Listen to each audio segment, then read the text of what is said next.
Assalamualaikum warahmatullahi wabarakatuh. Waalaikumsalam warahmatullahi Alhamdulillahirrahmanirrahim. Allahumma shalli ala Muhammad wa ala alihi wa sahbihi ajma'in. Berjumpa kembali pemirsa Dakwah Solo di channel Dakwah Solo ya, di dalam podcast Ramadan ya. Dan pada kesempatan kali ini kita berjumpa kembali dengan Ustadz Usman Zaid Asyidani. Assalamualaikum warahmatullahi wabarakatuh. Waalaikumsalam warahmatullahi wabarakatuh. Berjumpa kembali ya di podcast Ramadan ya. Alhamdulillah. Kali ini tambah semangat kayaknya. Insya Allah tambah semangat. Iya, masih di suasana Ramadan begitu. Kita kan sering mendengarkan bahwasanya di bulan Ramadan itu pintu surga dibuka lebar-lebar, pintu neraka ditutup rapat-rapat. Kemudian ada hadis juga mengatakan setan itu dibelenggu begitu. Nah, tetapi kalau kita melihat realitas hari ini, ketika setan dibelenggu, dikatakan dibelenggu itu, tetapi banyak orang masih melakukan kemaksiatan. Bahkan banyak orang yang meninggalkan kewajiban-kewajiban atau melakukan dosa-dosa besar begitu. Nah, sebenarnya apa makna setan di situ sebenarnya? Dan bagaimana setan itu dibelenggu begitu? Monggo Ustaz. Baik. Iya, jadi benar itu memang ada hadis yang diriwayatkan oleh Imam Bukhari dan yang lain ya. Idza jaa Ramadan, kalau Ramadan sudah datang maka futihat abwabul jannah, pintu-pintu surga dibuka, wa ghulliqat wa ughliqat abwabun nar, pintu-pintu neraka ditutup, wa suffidatis syayatin, dan setan-setan itu dibelenggu, diikat gitu ya, dicancang bahasa Jawa ya, dicencang. Nah, yang menjadi pertanyaan itu kan tadi itu ya, kalau dicencang itu seperti apa? Seperti apa? Kenyataannya di waktu puasa ya orang masih seliar itu gitu ya. Kan biasanya bercandanya loh kok masih ada. Nah, jadi begitu. Nah, jadi dua pertanyaan tadi. Yang pertama tentang setan ya. Setan itu dari sisi makna bahasa, para ulama mengatakan dari kata syatona. Syatona itu maknanya adalah ba'uda anil haqqi, artinya jauh dari kebenaran. Nah, ketika kata syaiton itu diartikan maknanya adalah jauh dari kebenaran, dari akar katanya ya, maka kemudian muncul definisi terkait dengan setan menurut pengertian istilah. Sebenarnya apa sih setan itu? Nah, kalau kita setan maknai syatona dari kata syatona yang artinya jauh dari kebenaran, itu setan bisa mencakup siapa saja. Jadi kullu mutamarridin, setiap orang yang membangkang dari kebenaran itu bisa disebut dengan setan. Jadi tidak harus yang gaib gitu ya. Iya, tidak harus yang kita sebut-sebut iblis itu. Iblis, ya. Nah, siapa saja bisa. Makanya Quran pun juga mengatakan minal jinnati wan nas. Jadi setan itu ada dari kalangan jin dan juga jin itu yang tidak kelihatan itu, dan juga dari kalangan yang manusia. Kelihatan kita. Ya. Quran juga mengatakan misalnya syayatinul insi wal jinni, setan-setan dari kalangan jin, setan-setan dari kalangan manusia dan jin. Bahkan Allah Subhanahu wa taala menyebut orang-orang dedengkot, orang-orang munafik itu dengan syayatin, setan-setan. Quran mengatakan wa idza khalau ila syayatinihim qalu inna ma'akum innama nahnu mustahzi'un. Dan tatkala mereka orang-orang munafik itu khalau ila syayatinihim, kembali berkumpul nongkrong dengan setan-setan mereka, maksudnya adalah ru'asaihim, pemimpin-pemimpin mereka, qalu, mereka mengatakan inna nahnu qalu inna ma'akum, kami itu kan teman Anda semuanya ini ya. Kami bersama Anda. Innama nahnu mustahzi'un, kemarin waktu kami kumpul-kumpul sama orang-orang muslim itu kami cuma canda-canda aja, ngeledekin mereka aja sebenarnya. Nah, jadi ru'asaul munafiqin, para pemimpin munafik itu disebut dengan syayatin, syaitan. Dalam bahasa lain setan itu disebut dengan al-jibti. Jadi al-jibtu atau at-taghut itu juga sebutannya setan. Quran juga menyebut salah seorang musyrik, dedengkot musyrik, atau kemudian dalam riwayat yang lain dikatakan adalah dedengkot Yahudi, itu dengan sebutan taghut. Ketika ada orang-orang Yahudi mau bersengketa dengan kaum muslimin, bersengketa dengan orang munafik, lalu kemudian orang munafik ini, orang Yahudi ini mengajak untuk berhukum kepada Nabi Muhammad SAW karena jelas hukumnya adil, tapi orang munafik ini ngajaknya ke dedengkot kufur itu. Nah, Allah menyebutnya adalah ilat taghut, ya, ilat taghut wa qad umiru ayyakfuru bih. Jadi disebut dengan taghut. Taghut itu setan. Jadi itu makna setan. Jadi kalau kemudian Nabi Shallallahu Alaihi Wasallam mengatakan setan itu dibelenggu, gitu ya. Kalau kita maknai setan dalam arti semua orang yang membangkang itu dibelenggu, berarti di sini makna dibelenggu itu berarti bukan makna yang sebenarnya, tapi makna majazi. Makna majazi dalam artian bahwa seharusnya di bulan Ramadan itu tindakan-tindakan persetan, gitu ya, tindakan-tindakan setan itu tidak dikerjakan, tindakan-tindakan kemaksiatan itu dihentikan. Jadi seperti itu maknanya, atau minimal di bulan Ramadan itu ya dikurangi, gitu kan ya. Jadi seperti itu. Nah, tetapi kalau dimaknai hakiki, dimaknai memang makna sebenarnya ya, setan itu dibelenggu, artinya berarti setan-setan dalam arti yang gaib itu, yang tidak kelihatan, gitu kan ya. Nah, kalau diartikan yang sesungguhnya setan-setan dalam makna gaib itu, diartikan dibelenggu dalam arti yang sesungguhnya, yang kemudian objeknya adalah setan-setan yang gaib itu, kemudian muncul pertanyaan, lah kok masih ada orang maksiat? Ya memang. Tapi tetap saja di bulan Ramadan itu memang intensitas kemaksiatan agak berkurang, gitu kan ya. Nah, itulah mungkin kemaksiatan-kemaksiatan yang dipengaruhi oleh setan, jadi berkurang. Tapi kalau masih ada yang maksiat, ya jelas karena maksiat itu sumbernya bukan hanya dari setan, tapi ada yang bisikan setan, ada yang bisikan dari hawa nafsunya sendiri.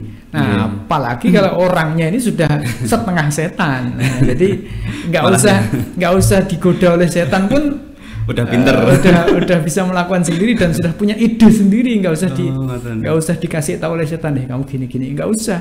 Ya, dari dia sendiri sudah pinter untuk mencari peluang kemaksiatan, nah, karena dirinya sudah setengah setan, jadi jadi seperti itu ya. Wallahu a'lam. Datangnya dari hawa nafsu gitu. Ya, jadi kesimpulannya para ulama itu yang berselisih pendapat ketika menafsirkan, banyak sekali, lebih dari 5 pendapat ketika menjelaskan tentang hadis Nabi wa suffidati syayatin, setan itu dibelenggu, itu maksudnya bagaimana gitu ya. Jadi ya antara maknanya benar-benar dibelenggu, berarti maknanya setan yang dalam arti jin yang tidak kelihatan gitu ya. Kemudian kalau ada kemaksiatan berarti itu bukan dari setan tapi dari hawa nafsu ya. Kemudian ada juga maknanya adalah dikuranginya kemaksiatan di bulan Ramadan, atau kemudian maknanya adalah justru semacam isyarat bahwa kalau pintu surga dibuka, pintu neraka ditutup, maka kebangetan kalau kemudian masih maksiat kan, seperti itu. Nah, jadi jangan jadi setan lah gitu ya. Wong setannya aja dibelenggu dalam tanda kutip begitu, masa malah jadi setan. Jadi ada banyak makna yang terkait dengan masalah hadis ini ya. Wallahu alam. Mungkin itu Mas. Lalu bagaimana Ustaz kita supaya terhindar dari sifat-sifat yang mendekati sifat-sifat syaitan tadi? Ya, kita biar tidak seperti setan itu berarti ya kita memang banyak-banyak berlindung kepada Allah Subhanahu wa taala dari sifat setan. Salah satunya ya kita diajarkan oleh Allah dengan membaca qul a'udzu birabbin nas malikin nas ilahin nas min syarril waswasil khannas alladzi yuwaswisu fi sudurin nas minal jinnati wan nas. Jadi di situ berarti ada 2 setan itu ya, jin dan manusia yang bisa menggoda kita.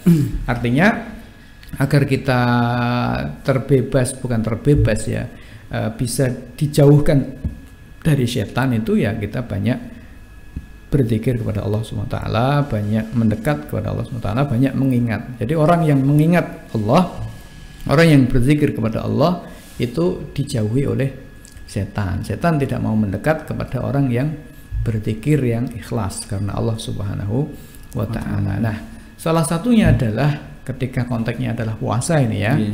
Nah, puasa ini kan meningkatkan ruhiyah, artinya meningkatkan kesadaran hubungan manusia dengan Allah Subhanahu wa taala. Nah, ketika manusia itu muraqabahnya, artinya kesadaran dia akan pengawasan Allah Subhanahu wa taala itu kuat gitu ya, maka setan ini tidak mampu menembus, membisikin itu enggak mampu ya. Setan itu membisiki macam-macam ini enggak digubris karena orang sedang on gitu ya dengan Allah Subhanahu wa taala. Jadi ya, intinya kalau kita pingin bebas dari atau pingin jauh dari setan, ya kita tinggalkan hal-hal yang di situ disebut dengan langkah-langkah setan. Ya, kita banyak melakukan pendekatan kepada Allah Subhanahu wa taala, mendekatkan diri kepada Allah dengan amal-amal soleh dan zikir ya. Dan termasuk adalah puasa ini harus dimaknai sebagai bukan sekedar meninggalkan makan dan minum, tetapi maknanya adalah meningkatkan kesadaran akan hubungan manusia dengan Allah Subhanahu wa taala. Jadi puasa itu tidak pindah makan, pindah minum dan pindah jam tidur ya. Bukan, tetapi maknanya adalah ini tadi meningkatkan kesadaran hubungan manusia dengan Allah Subhanahu wa taala. Inilah makna takwa itu sendiri, makna muraqabah, makna masjul maddah birruh, memadukan antara materi dengan ruh. Dan itulah kenapa puasa itu jadi pengendali, itu adalah karena di saat puasa manusia ini ikatannya, bahasanya adalah kesadarannya tentang hubungan dia dengan Allah Subhanahu wa taala itu cukup kuat gitu ya, atau bahkan sangat kuat, sehingga itu menghindarkan dia dari berbagai macam kemaksiatan. Oh iya puasa, oh iya puasa. Jadi begitu. Jadi ingat-ingat seperti itu. Nah, baik, itu mungkin Mas, wallahu a'lam. Jadi saya jadi ingat ini, ada perkataan seorang tokoh begitu. Dalam konteksnya adalah sistem pemerintahan gitu. Jadi kalau malaikat itu masuk pada sistem pemerintahan kita hari ini atau birokrasi kita hari ini, akan menjadi iblis. Nah, itu tanggapan Ustadz seperti apa? Jadi setan apa iblis? Jadi iblis ya? Jadi iblis ya. Wah, lebih mengerikan itu. Lebih mengerikan. Ya tentunya itu adalah makna majazi ya. Ya, tentunya begitu. Nah, tetapi ada benarnya. Ada benarnya. Ya. Kenapa? Karena memang sistem ini adalah sistem yang memusuhi Allah Subhanahu wa taala. Yang memusuhi Allah ini ya iblis gitu kan ya. Jadi siapa yang masuk ke dalam sistem ini, ya berarti ini sistem yang memusuhi Allah, jadi temannya iblis. Maka benar itu kata bapaknya tadi itu ya. Siapa namanya nggak usah sebut ya. Pokoknya yang penting kan ada benernya itu omongannya. Jadi ini adalah kalau dalam bahasa Quran disebut dengan hukmut taghut ya, sistem setan, nizamut taghut, sistem setan. Memang begitu. Nah, kalau kita misalnya masuk ke dalam klub malam, itu kira-kira kita jadi apa? Kalau mereka mabuk ya kita ikut mabuk ya kan, kira-kira begitu ya. Ini karena sistem gitu kan ya. Sistemnya seperti itu.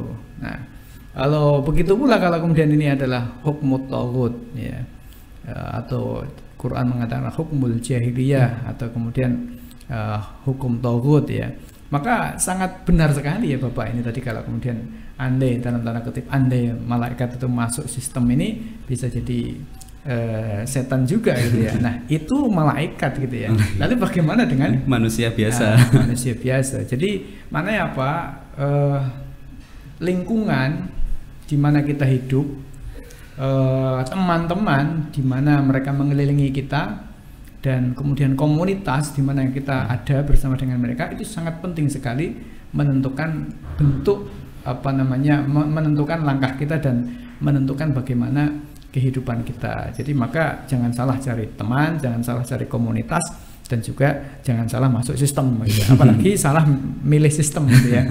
Nah, jadi bisa benar kata bapaknya tadi, itu bisa jadi setan semua ini se-Indonesia kalau seperti ini gitu ya. Bahaya sekali gitu. Ya Allah alam. Syukron jazakumullah khairan katsiran Ustadz atas ilmu yang telah dibagikan, dan semoga kita semua terhindar dari sifatnya setan. Apalagi jadi setan. Jadi setan, jangan sampai. Baik, itulah tadi pemirsa Dakwah Solo podcast kita pada kesempatan kali ini. Saya mohon maaf jika banyak kekurangan dan juga kesalahan dalam membawakan acara. Saya Mulad Haji Muhammad mohon pamit. Wabillahi taufiq wal hidayah. Wassalamualaikum warahmatullahi wabarakatuh. Waalaikumsalam warahmatullahi wabarakatuh.